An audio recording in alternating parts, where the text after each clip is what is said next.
Pada part kali ini kita diperlihatkan Fang Ning yang sedang mengacat dengan wajah yang sangat menyeramkan. Dan wajah itu pun tersenyum menatap ke arah Fang Ning. Lalu Fang Ning pun akan memukulnya sambil berkata, banyak gaya, ceprok. Dan ia pun langsung menghancurkan kaca di depannya itu. Dan tiba-tiba dari serpihan-serpihan kaca yang pecah itu muncullah wajah-wajah yang menyeramkan lagi menatap ke arahnya. Lalu Fang Ning pun berkata, apa ini? Kepalaku sakit sekali.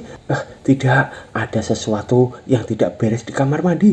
Harus cepat panggil Ling Er. Sambil ia pun berteriak-teriak memanggil nama Jiang Li itu. Dan ternyata ruangan itu pun berubah menjadi sangat menyeramkan. Seakan-akan itu adalah kaca-kaca yang menumpuk di sana. Lalu Fang Ning pun berkata, bagaimana mungkin? Sambil ia pun menatap ke arah sebuah kaca dan muncullah seekor makhluk yang keluar dari kaca itu dan menembus kaca-kaca lainnya. Di sana Fang Ning pun berkata, apa itu? Berani-beraninya kau mengacau di rumahku. Sambil ia pun langsung mengejar makhluk itu dan akan meraihnya dari belakang. Dan tiba-tiba makhluk itu pun menoleh dan terlihat wajahnya yang sangat menyeramkan. Lalu Fang Ning pun akan memukul sambil berkata, berani menyerangku, kau harus mati. Dan ceprok, ia pun menghantam makhluk itu hingga kocar-kacir di sana. Dan tiba-tiba tangan Fang Ning pun langsung dililit oleh makhluk itu. Di sana Fang Ning pun berkata, apa ini? Dan makhluk itu pun mendekat dengan sangat menyeramkan sambil berkata, kau tertipu. Hingga aura hitam itu pun memenuhi tubuh Fang Ning mencapai ke kepalanya. Dan Fang Ning pun bergumam, tubuhku tidak bisa bergerak dan seluruh tubuhku seperti didusuk jarum. Sambil Fang Ning pun makin kesakitan di sana. Lalu muncullah aura di depan Fang Ning. Ternyata aura itu pun membentuk wajah tupai sambil tersenyum. Dan ia pun berkata, tamat sudah nak. Tapi tiba-tiba kepala tupai itu pun langsung terpotong di sana dengan sangat cepat hingga membuat Fang Ning di sana pun terkejut dan ia pun langsung tersadar dengan terjatuhnya kepala tupai itu. Dan kita diperlihatkan kepala tupai itu yang menggelundung di lantai dan suara Jiang Li yang berkata, suamiku. Sambil terlihat Fang Ning di sana yang melirik ke arah Jiang Li. Lalu Jiang Li pun berkata lagi, suamiku, apakah kamu baik-baik saja? Ternyata Jiang Li di sana pun bugil lagi ya Momo. Lalu dengan cepat ia pun menangkap Fang Ning di sana terjatuh dan Fang Ning pun berkata, apa yang terjadi? Lalu Jiang Li pun menjawab, kamu baru saja diserang oleh roh. Untungnya aku segera menemukanmu dan menghancurkannya suamiku. Sambil terlihat mochi dari Jiang Li itu yang mantul ya Momo. Dan Fang Ning pun canggung menatap ke arah mochi Jiang Li itu. Lalu ia pun membalikkan badan sambil berkata, roh apa? Roh?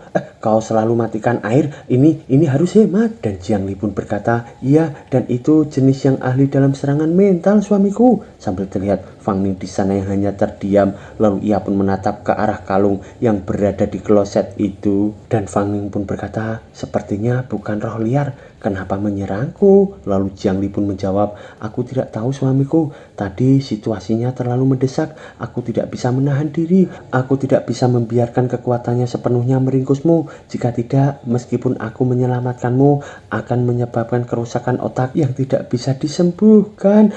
Jika aku tahu siapa dalangnya, aku akan menghancurkan mereka semua.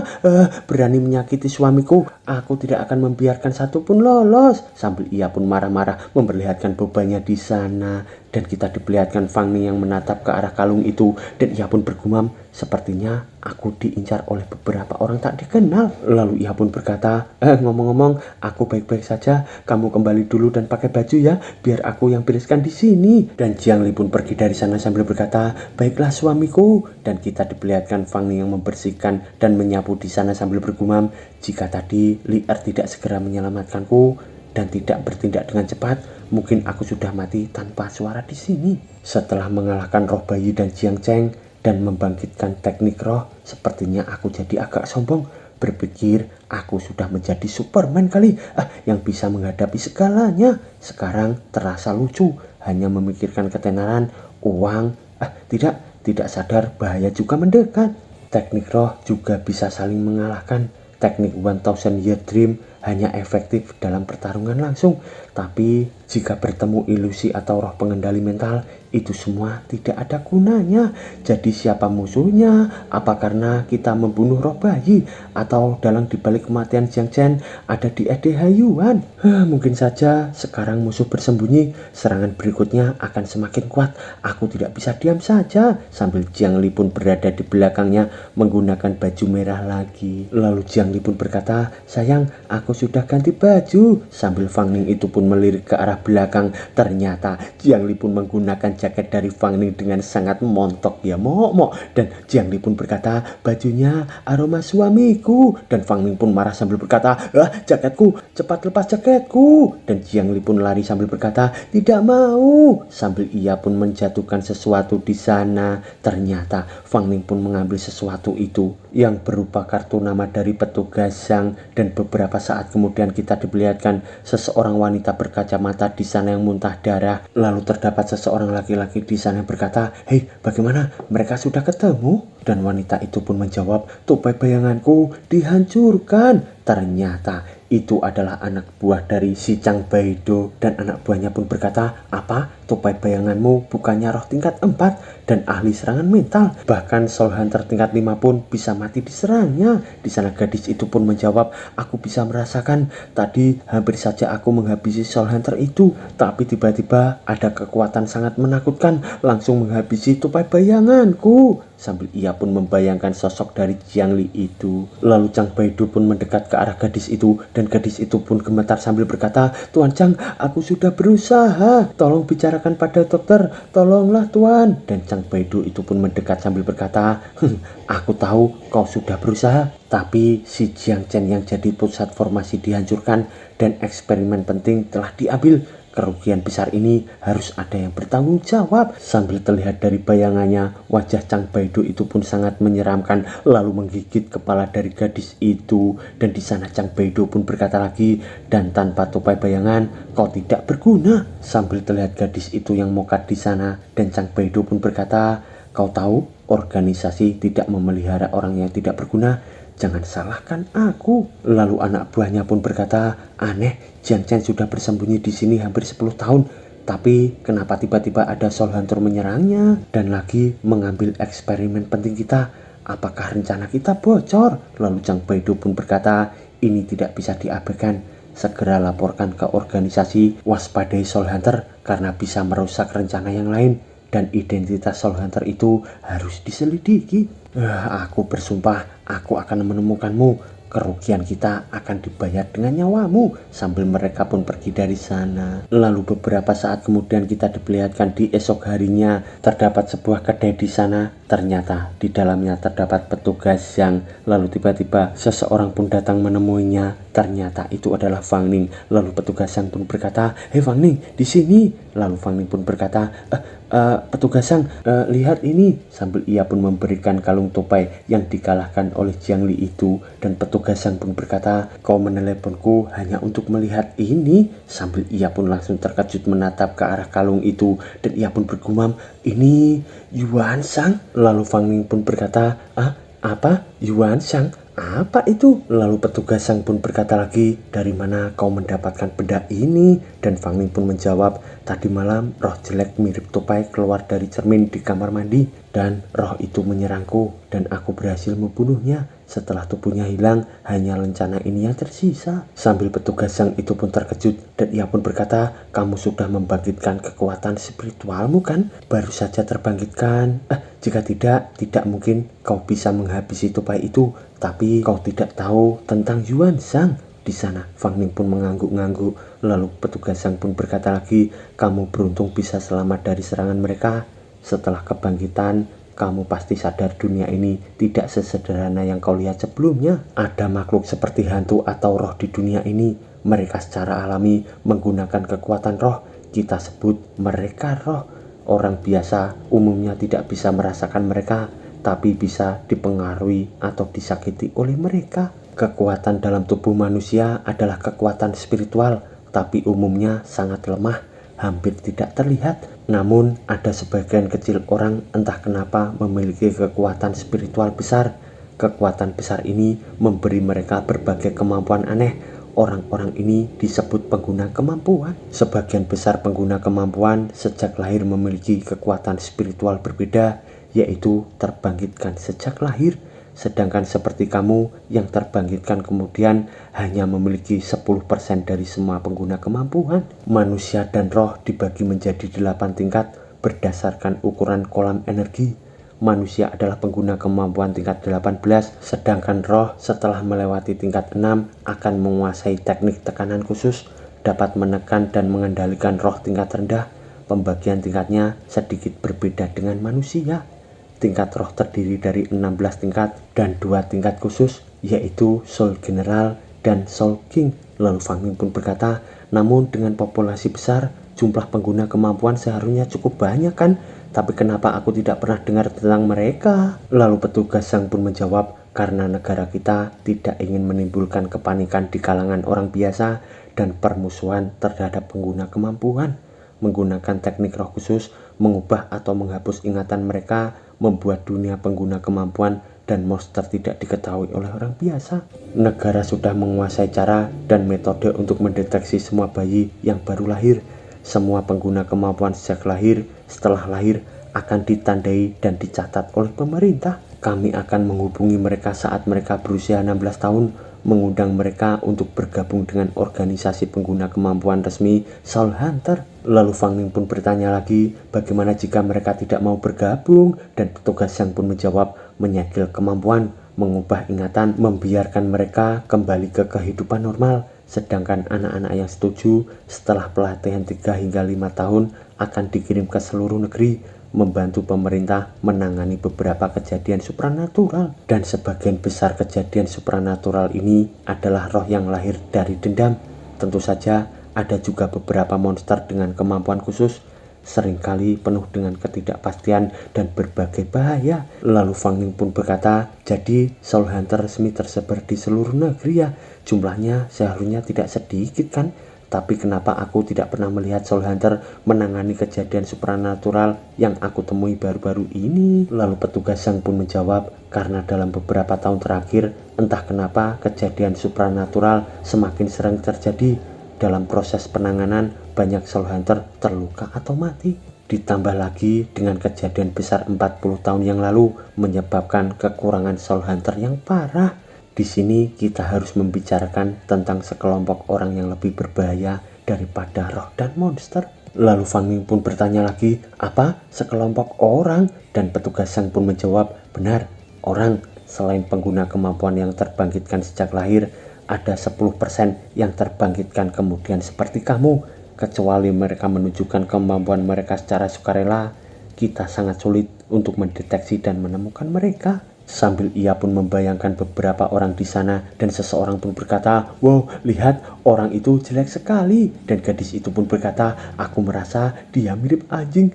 Aku harus segera melihat idolaku untuk membersihkan mataku. Sambil mereka menertawai seseorang yang sedang menanam tanaman di sana. Lalu petugas Zhang pun bercerita lagi, mereka bersembunyi di antara orang biasa, memiliki kemampuan yang jauh melebihi orang biasa. Karena keinginan atau berbagai alasan mereka tersesat. Awalnya mereka hanya sedikit dengan jaringan pengawasan yang sempurna. Begitu ada masalah, kita akan segera menangkap mereka. Sambil kita diperlihatkan seseorang yang dihina itu langsung menghajar gadis di sana, dan orang itu pun tersenyum seakan puas dengan apa yang dilakukannya. Lalu petugas Zhang pun bercerita lagi, sampai 40 tahun yang lalu muncullah organisasi misterius mengubah segalanya. Mereka entah dari mana merekrut banyak pengguna kemampuan yang baru terbangkitkan, bahkan menyusup ke dalam Soul Hunter, menggoda banyak Soul Hunter yang tidak bertekad kuat. Civil War Soul Hunter 40 tahun yang lalu menyebabkan kerusakan besar. Mereka sampai sekarang masih memasang jebakan di berbagai tempat, menyerang Soul Hunter melawan pemerintah. Selama bertahun-tahun kami terus menyelidiki mereka. Sayangnya sampai hari ini kami masih belum mengetahui tujuan dan markas organisasi ini. Mereka melakukan segala cara untuk mendapatkan kekuatan, termasuk memelihara dan membiarkan roh. Lalu Fang Ning pun berkata, apakah itu berarti? Lalu petugas Zhang pun menjawab, benar, kalung ini dan nomor di atasnya pernah aku lihat. Yang menyerangmu adalah Yuan Shang. Yuan dari Yuan Shang berarti juragan, dan Shang berarti di atas tebing. Lalu Fang Ning pun bertanya lagi, tapi kenapa mereka menyerangku? Aku bukan Soul Hunter kan, dan tidak ada hubungannya dengan mereka kan? Dan petugas Shang pun menjawab, aku tidak tahu, mungkin kamu secara tidak sengaja merusak atau menghalangi tindakan atau rencana mereka. Aku merasa kemungkinan besar ini adalah balas dendam. Lalu Fang Ning pun bergumam, mungkin ada rencana Yuan Shang di balik roh bayi atau Jiang Cheng. Sambil ia pun membayangkan pertarungannya itu melawan bayi dan kepala sekolah. Lalu Fang Ning pun berkata lagi, apa kalian bisa menemukan mereka? Petugas yang pun menjawab, maaf, kami tidak bisa menemukan orang dari Yuan Shang. Mereka sudah lama kami tangkap. Kami pernah menangkap anggota mereka, sayangnya tubuh mereka diberi semacam teknik roh. Begitu memicu kata kunci tertentu, mereka akan hancur dari dalam keluar dan mati seketika. Oh ya, kamu mungkin belum tahu apa itu teknik roh kan? Itu adalah kekuatan yang berasal dari dalam jiwa. Efeknya sangat beragam, setiap orang berbeda. Di antara pengguna kemampuan, hanya sedikit jenius yang bisa menguasainya. Dan Fang Ning di sana pun bergumam, tentu saja aku tahu apa itu teknik roh. Aku bahkan punya teknik rohku sendiri. Jadi aku adalah salah satu jenius yang dimaksudkan. Lalu petugas yang pun berkata lagi, bagi manusia sangat sulit untuk menguasai teknik roh. Tetapi bagi roh atau monster itu adalah naluri bawaan. Mereka bisa langsung menggunakan kekuatan teknik roh. Inilah mengapa menjadi Soul Hunter sangat berbahaya, karena kamu tidak pernah bisa memprediksi teknik roh musuh berikutnya. Lalu Fang Ning pun menggebrak meja sambil berkata, jika tidak bisa menemukan mereka, apakah aku harus pasrah untuk diserang? Lalu petugas yang pun menjawab, aku bisa merekomendasikanmu bergabung dengan Soul Hunter. Setelah menjadi Soul Hunter, kamu akan mendapatkan perlindungan dari organisasi. Markas Soul Hunter penuh dengan penghalang dan pelindung. Yuan Shang hampir tidak mungkin menembusnya. Sambil terlihat Fang Ning di sana yang bergumam, aku terbangkitkan melalui kekuatan Jiang Li kan, sedikit berbeda dengan yang lain yang disebut terbangkitkan kemudian. Dan jika Jiang Li nanti mendapatkan kembali ingatannya dan memilih pergi, mungkin dia akan membawa kekuatanku sekarang kembali menjadi orang biasa. Saat itu akan sulit dijelaskan. Lalu petugas yang pun berkata lagi, sepertinya kamu punya beberapa rahasia yang tidak ingin aku tahu. Lalu Fang Ning pun menjawab, maaf, aku tidak bisa bergabung dengan Soul Hunter untuk sementara waktu. Kalian tidak akan menghapus ingatanku kan? Atau menggunakan cara lain untuk mengawasi aku kan? Dan petugas yang pun menjawab, secara normal semua pengguna kemampuan yang terbangkitkan kemudian kemungkinan besar terkait dengan Yuan Shang harus diawasi dan diselidiki.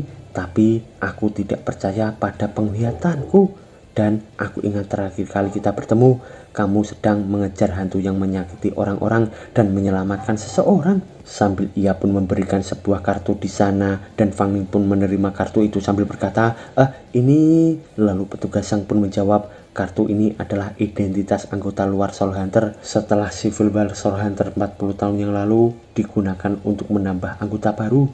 Bagi beberapa pengguna kemampuan yang tidak mau menerima penyegelan kemampuan, bisa bergabung sebagai anggota luar setelah lulus ujian. Dengan kartu ini, kamu bisa menggunakan kemampuanmu selama tidak mengancam ketertiban masyarakat dan menimbulkan kepanikan. Namun, jika bertemu roh berbahaya dan kejadian supranatural, kamu juga wajib membantu Soul Hunter setempat untuk mengusirnya. Aku sudah memberitahumu semua yang aku tahu. Berhati-hatilah. Informasi yang kamu cari ada di buku ini. Jika ada perkembangan baru, segera beritahu aku. Sambil ia pergi dari sana dan meninggalkan buku di meja Fang Ning itu. Lalu Fang Ning pun berkata, petugas Yang, sebenarnya kamu siapa? Dan petugas Yang pun menjawab, aku sekarang hanyalah seorang polisi biasa. Sambil ia pun pergi dari sana. Dan Fang Ning pun langsung duduk di kursinya lagi sambil bergumam, Yuan Shang ya? Sepertinya kali ini menemui petugas Yang adalah keputusan yang tepat. Setidaknya sekarang aku tahu siapa musuhku. Sambil ia pun perlahan membaca buku yang diberikan oleh petugas Yang itu. Dan tiba-tiba ia pun langsung mengambil kartu itu di tangannya. Dan keluarlah aura membara. Di sana terdapat hologram dari Fang Ning. Dan Fang Ning pun bergumam, wow, cukup canggih. Ini sepertinya khusus untuk pengguna kemampuan. Seharusnya seperti pilar energi spiritual yang meledak sebelumnya. Orang biasa tidak bisa melihatnya. Sambil terlihat hologram dari Fang Ning itu dan tulisan yang bertuliskan member organisasi anggota luar Soul Hunter. Lalu ia pun bergumam lagi, polisi biasa bisa tahu sebanyak ini dan merekomendasikan aku masuk Soul Hunter dan memberi identitas anggota luar? Tidak mungkin, bahkan orang bodoh pun tidak akan percaya. Sambil ia pun akan pergi dari sana dan terdapat pelayan di sana dari depannya. Lalu pelayan itu pun berkata, "Tuan, Anda belum membayar, totalnya 58 yuan." Dan Fang Ning pun terkejut sambil berkata, "Apa? 58 yuan? Aku tidak minum air kalian sama sekali." Dan pelayan itu pun berkata, "Itu teman Anda yang memesannya. Dia bilang akan berbicara hal penting denganmu, jadi jangan ganggu." Sambil dengan cepat Fang Ning pun membayar tagihan itu dan ia pun bergumam, "Aku benar-benar tidak habis pikir dengan orang ini. Aku pikir dia pergi terburu-buru setelah minum kopi, bahkan tidak menoleh, berpura-pura jadi ahli. Ternyata dia menipuku." Lalu beberapa saat kemudian kita diperlihatkan Fang Ning bersama Jiang Li yang sedang berjalan di area kota itu. Di sana Fang Ning pun bergumam, ancaman Yuan Shang semakin dekat, harus bantu Jiang Li pulihkan kekuatannya. Lalu ia pun berkata, "Li selain makanan enak dan menyerap power, apa ada cara lain untuk pulihkan kekuatanmu?" Jiang Li pun menjawab, sepertinya tidak ada." Dan Fang Ning pun berkata lagi, "Ada mekanisme khusus untuk mendapatkan Fear Power kan?" Lalu ia pun bergumam, "Mungkin ada cara lebih baik dari video dan siaran langsung kan?" Dan tiba-tiba Jiang Li di sana pun langsung melayang sambil berkata, "Dengan suara atau penampilan kita memicu kekuatan mereka. Semakin besar emosi mereka, semakin banyak Fear Power yang kita dapatkan dan kekuatan rohku akan pulih lebih cepat." Sambil Fang Ning di sana pun membayangkan sedang membuka rumah hantu dan ia pun bergumam, "Kenapa kita tidak sekalian buka rumah hantu biar Jiang Li menakuti orang di dalamnya?" Tapi buka rumah hantu butuh biaya besar kan, dan juga perlu promosi, belum tentu ada yang datang kan.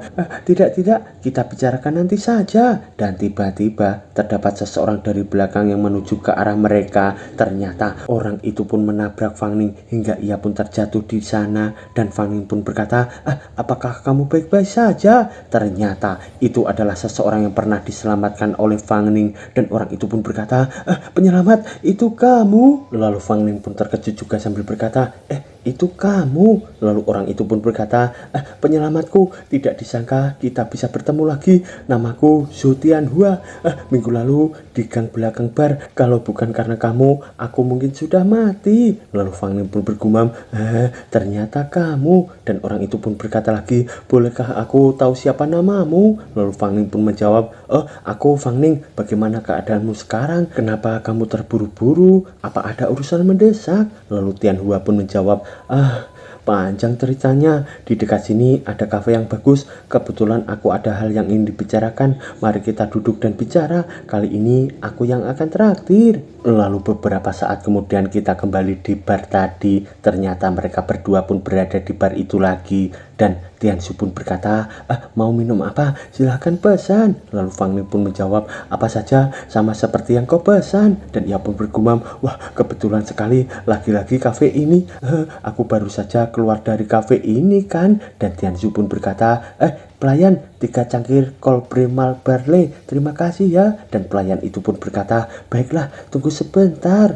Sambil ia pun membayangkan saat membayar tagihan dari petugas yang di sana, ia pun bergumam, bukankah ini yang diminum oleh petugas yang tadi? Sepertinya ini kopi termahal di sini.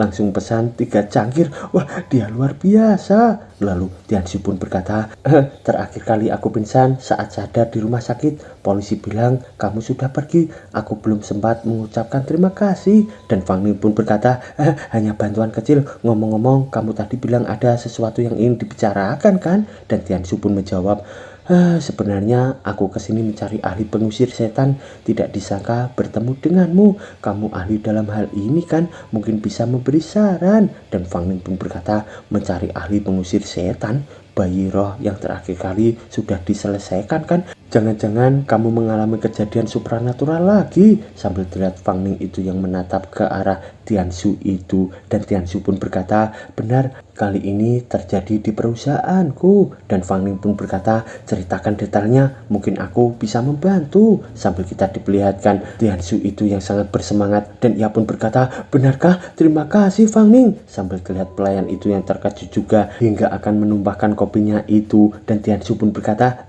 Maaf, maafkan aku. Lalu pelayan itu pun memberikan kopi itu sambil berkata, silahkan diminum. Sambil terlihat Jiang Li di sana yang terbengung menatap ke arah cangkir itu. Lalu Fang Ning pun berbisik, ini bisa diminum Jiang Li. Dan Jiang Li pun perlahan-lahan menjilati kopi itu hingga membuat Tianshu di sana pun bergumam, kenapa rasanya gadis ini tidak normal. Sebelumnya tidak sadar ada jimat di kepalanya, aneh sekali. Sambil terlihat Jiang Li itu yang meminum kopi itu dengan nikmat. Lalu Tianshu pun makin terbengung menatap ke arah Jiang Li dan ia pun bergumam, tapi dia memang sangat imut. Bisa bersama ahli seperti Fang Ning sedikit aneh juga bisa diterima. Sambil ia pun membayangkan saat pertama kali ia pun sedang tersadar di rumah sakit. Di sana ia pun berkata, begini ceritanya, sehari setelah kamu menyelamatkanku, aku tersadar di rumah sakit. Setelah memberi keterangan kepada polisi, aku langsung kembali ke perusahaan. Aku adalah pemilik perusahaan game VR. Di tengah tekanan industri yang lesu, kami mempertaruhkan semua game VR baru ini. Game VR ini hanya tinggal tahap pengujian terakhir. Keberhasilannya menentukan nasib perusahaanku. Aku harus ada di sana. Semua keanehan mulai dari hari ini. Sambil ia pun masih membayangkan di perusahaannya, di sana ia pun berkata, ini adalah uji coba internal pertama setelah game ini selesai. Sangat penting, pastikan untuk mencatat perubahan detak jantung selama bermain ya, agar kami bisa menyesuaikan alur cerita. Dan anak buahnya pun berkata, baik bos, layar sudah aktif, uji coba pertama dimulai. Bos, saat ini semuanya normal, layar pembuatan karakter juga normal. Sekarang mulai masuk ke dalam game, scan ini. Tapi tiba-tiba pemain itu pun terkejut dan ia pun berkata, scan ini kenapa mirip dengan kantor kita? Lalu anak buahnya pun terkejut menatap ke arah tabletnya dan ia pun berkata, tidak mungkin, game ini sudah diubah kan? Kami tidak pernah membuat scan kantor seperti ini. Dan ini apa? Dan tiba-tiba dalam video itu terdapat aura membara berwarna merah dan Tianshu pun memarahi anak buahnya sambil berkata, apa yang terjadi? Dari mana scan ini berasal? Lalu anak buahnya pun langsung mencari tahu dan menyelidiki dan ia pun berkata, tunggu, aku akan memeriksa kode asli game. Haruskah kita menghentikan uji coba? Dan Tianshu pun berkata, tunggu sebentar, aku ingin tahu siapa yang bermain-main. Di dalam kode masih ada jejak game sebelumnya, tapi sebagian besar sudah diubah. Struktur kodenya terlihat rumit. Aku butuh waktu untuk menganalisis. Sambil anak buahnya di sana pun masih memeriksa. Lalu Tianshu pun berkata, kamu tetap di sini, perhatikan kondisi penguji. Aku akan ke ruang kontrol memeriksa rekaman. Sambil kita diperlihatkan di saat sekarang, Tianshu di sana berkata, begitu menemukan kode asli diubah, aku langsung berpikir untuk memeriksa rekaman. Siapa sangka menemukan hal yang lebih mengejutkan. Lalu Fang Ning pun berkata, apa yang kamu temukan? Lalu Tianshu pun menjawab, kami menemukan di kantor kosong komputer menyala sendiri. Keyboardnya juga mengetik sendiri. Sambil terlihat mereka semua yang terkejut menatap ke arah keyboard itu yang mengetik sendiri. Lalu Tianshu pun berkata, bagaimana mungkin ini bisa mengetik sendiri? Lalu ia pun bercerita lagi, menyadari keseriusan masalah ini, aku segera kembali ke kantor menghentikan uji coba. Dan siapa sangka saat kembali ke kantor, aku melihat pemandangan yang lebih aneh. Sambil terlihat anak buahnya yang menjadi bahan percobaan itu pun langsung berteriak histeris dengan aura membara kehitaman. Lalu Tianshu pun mendekat sambil berkata, apa yang terjadi di sini? Segera hentikan uji cobanya. Dan anak buahnya pun linglung berkata, hantu, ada hantu, kantor ini berhantu. Sambil ia pun langsung dengan cepat mendekat ke arah penguji coba, langsung mengambil helm VR-nya itu. Di sana Tianshu pun makin terkejut karena penguji coba itu pun seakan-akan tidak sadarkan diri dengan wajah yang sangat menakutkan. Lalu Tianshu pun berkata, panggil ambulan cepat. Sambil kita diperlihatkan di saat sekarang, Tianshu itu pun berkata, banyak karyawan mengundurkan diri, pengembangan game terhenti. Jika terus berhantu, kerja keras bertahun-tahunku akan sia-sia. Aku tidak ingin diam saja. Untuk memenangkan karyawan, aku memberi mereka cuti, lalu memanggil ahli pengusir setan terkenal, Master Zhang. Malam itu dia datang dengan alat pengusir setan. Aku dan kepala keamanan ikut dengannya melihat dia mengusir setan. Lalu Fang Ning pun berkata, hei, ini bukan vampir atau zombie. Alat-alat ini tidak akan berguna dan nama Master Zhang juga terlalu abstrak. Lalu Tianshu pun berkata lagi, tidak heran kamu bisa menebaknya Fang Ning, itu memang benar. Di kantor, Master Xingjiang membuat formasi dengan yakin menjamin tidak ada masalah. Tapi sambil terlihat Master Xingjiang di sana mencoba mengusir hantu dan ia pun berkata, "Ha, ini hanya setan kecil, aku sudah mengusirnya." Sambil terlihat Tianshu itu yang ketakutan bersama anak buahnya dan ia pun berkata, "Master, di belakangmu." Ternyata dari belakang Master Xingjiang terdapat hantu yang sangat menyeramkan dan mereka bertiga pun lari ketakutan berkata, "Hantu!" Lalu Fang Ning saat ini pun berkata, benar-benar akhir yang standar. Dan Tianshu pun berkata, hari ini aku seharusnya bertemu dengan Master Sensu, tapi bertemu denganmu mungkin ini takdir. Kamu sangat hebat, pasti bisa membantuku mengusir hantu itu. Tolonglah bantu aku. Jika hantu itu tetap di perusahaanku, pasti aku akan bangkrut. Jika aku bangkrut, istriku akan membawa anakku pergi dan menceraikanku. Rumah dan mobilku juga akan hilang. Dan Fang Ning pun berkata, berhenti. Iya, jangan menangis. Aku akan membantumu. Tapi aku juga sangat sibuk, mungkin sulit menemukan waktu. Lalu Tianshu pun berkata, baiklah, aku mengerti. Jika kau bisa membantuku, 50.000 yuan ini sebagai tanda terima kasih. Sambil ia memberi kartu kreditnya itu, dan Fang Ning pun terpengung berkata, apa? 50.000 yuan? Dan ia pun bergumam, wow, mengusir hantu bisa menghasilkan uang sebanyak ini, dan juga bisa membantu Ling Er memulihkan kekuatannya. Ini seperti sekali mendayung, 2-3 pulau terlampaui. Lalu Tianshu pun berkata, apa uangnya kurang? Kamu sudah menyelamatkan nyawaku, kamu adalah penyelamatku. Jika kamu bisa membantuku lagi, itu seperti menyelamatkan nyawaku lagi. Aku bisa menambahkan 20.000 yuan lagi, tapi perusahaan sedang kesulitan keuangan. Bisakah setelah gameku diluncurkan, aku membayarmu? Lalu Fang Ning pun menjawab, tak masalah, bertemu denganmu juga takdir. Bicara uang terlalu kasar.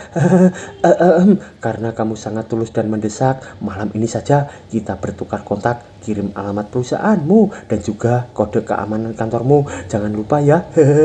Dan Tianshu pun makin senang sambil berkata, tentu saja malam ini aku mengandalkanmu, Fang Ning. Dan beberapa saat kemudian kita diperlihatkan di malam hari di gedung perusahaan dari Tianshu. Terdapat Fang Ning bersama Jianli yang mendatangi gedung itu. Dan tiba-tiba terlihat sebuah tangan yang diangkat sambil berkata, demi 50.000 yuan. Ternyata itu adalah tangan Fang Ning. Dan ia pun berkata lagi, demi keadilan mengusir setan, kita harus mengusir roh jahat itu. Lalu Jiangli pun menjawab, usir, lalu makan enak. Dan Fang Ning pun berkata lagi, bagaimana Li Er bisa merasakan situasinya? Kira-kira roh tingkat berapa? Lalu Jiangli pun menjawab, sepertinya roh tingkat 4 tidak jauh lebih kuat dari bayi roh sebelumnya. Dan Fang Ning pun berjalan sambil berkata, bagus, kali ini pasti berhasil, kita berangkat. Sambil Jiangli dengan cepat langsung mengaktifkan handphonenya untuk merekam Fang Ning itu. Dan kita diperlihatkan Fang Ning yang membuka kunci dari ruangan itu. Lalu ia pun berkata, Li Er, mulai rekam. Dan bersambung mo.